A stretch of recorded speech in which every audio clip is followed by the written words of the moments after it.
Hey guys, welcome back to the third part of this small series. In this video I'm going to finish off the power supply unit.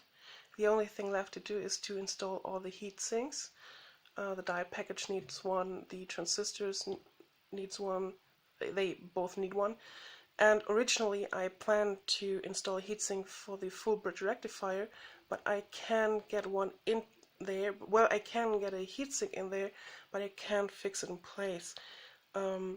It's just too tight in here, and the only other option I have is to use heatsink with double-sided tape with a, well, it's not normal double-sided tape, but one that can conduct heat. Problem with that is if they come loose, they could cause a short, and that's not what I want to happen, so I'm not going to do that.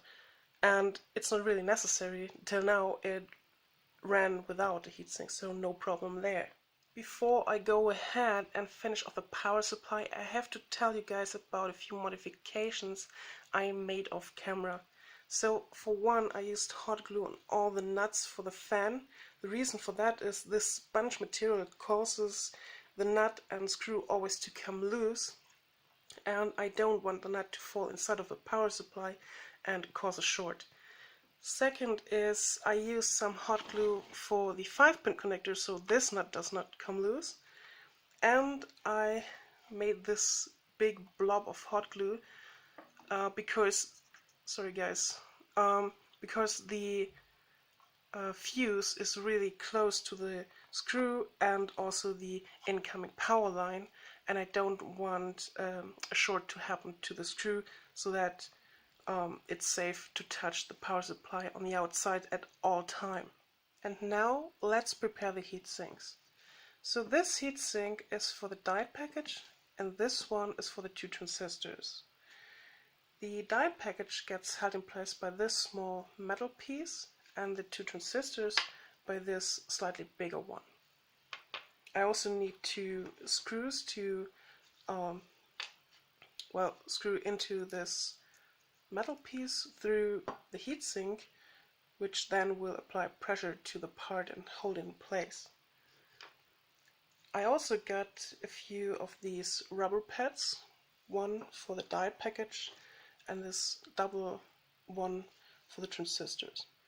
But I'm not going to use them as they are. I'm also going to use a bit of generic thermal paste to go between the heatsink, the pad, and the component. And now let's prepare everything. I almost forgot to make some rough markings where the components are touching the heatsinks, so I know where to apply thermal paste and where to get the pads on. So I went ahead and did that, and now I'm going to clean the heatsink between the markings with some isopropanol. That's fine. Now let's get a bit of thermal paste.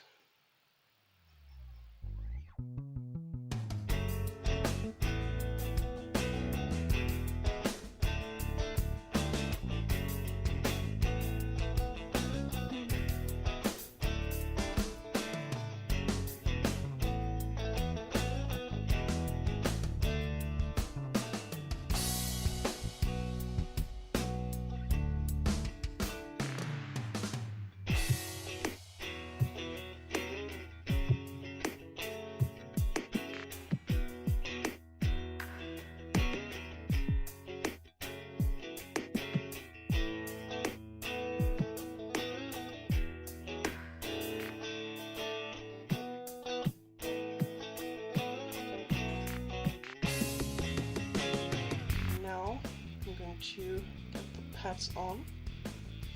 Oops, that's fine. Last heatsink to prepare is the one for the die package. The same procedure, just get a tiny amount thermal paste on here, tiny amount on the pad, and spread everything.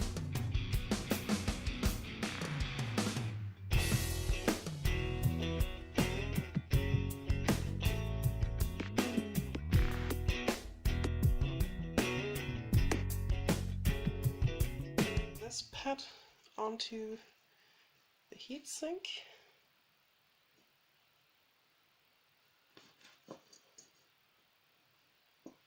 I'm slightly pressing it on so it stays in place. That's fine. Last thing before installation is to install the holding mechanism. And now let's grab the power supply and install the heat sinks.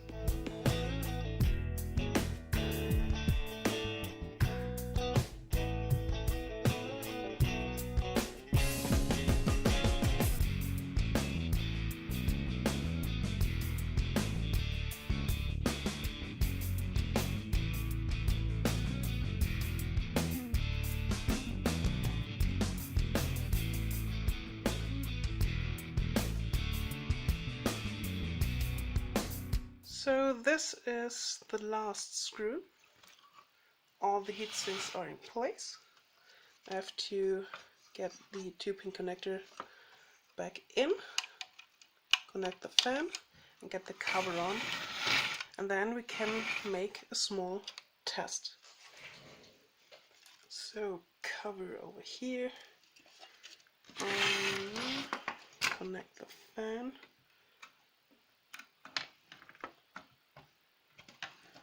and get the cover on top. And that's it. The power supply is done. And that's how it looks. And I think it looks great. Now let's do a basic test. I get the inner part of one of these 5-pin connectors and I soldered 4 wires to it. 2 are to sense the fan voltage with this multimeter and 2 are to sense the power supply voltage with this one. These numbers over here and here are what I expect. As a load I got this light bulb. It has 66.6 ohms of resistance, which means at 48 volts it will consume approximately 0.72 amps or 720 milliamps. The power supply itself is then connected to my safety outlet, which gives me some protection, emergency breaker and a fuse. Now let's turn all the multimeters on. This is done. The safety outlet is powered off. I'm powering on the power supply and now I'm turning on the safety outlet.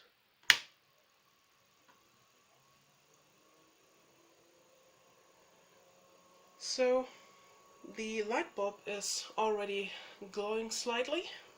The fan voltage is 7.8 volts and the power supply voltage is 48.2 volts.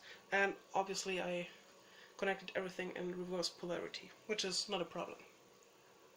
As you may see, I connected the power switch in reverse direction, which means it's constantly lighting up.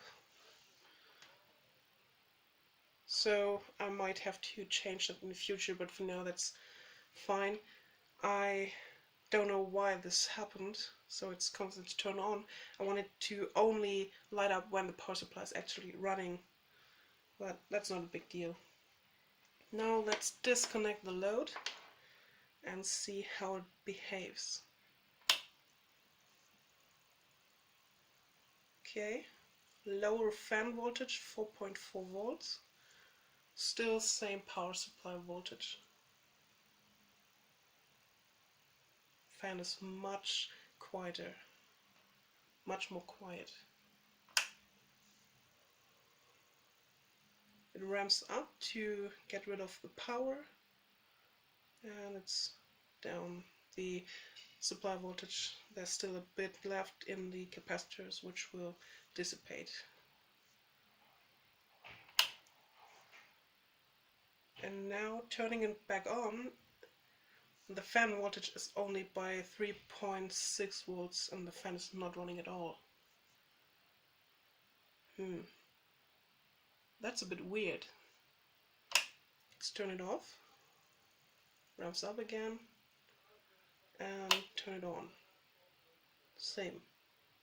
Okay, so when I first disconnected the load, when I powered it on, it was running at I think 4 volts approximately, but now it does not run at all, which is a bit weird, but I'm fine with that. It means that when it's powered on, the fan does not run, so it produces no noise, and if it is actually connected to a load, it then will rev up the fan.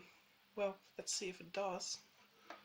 So let's hook the load back up, and it's running.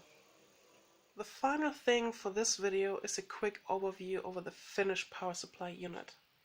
So I got the fan on the top, vent holes on the right side and left side, and I got a 5-pin connector for the voltage regulating module, the IEC socket, and the switch. The switch I did connect the wrong direction, so it's constantly lighting up instead of only lighting up when it's turned on, which I might change in the future. And this is how it looks from the inside.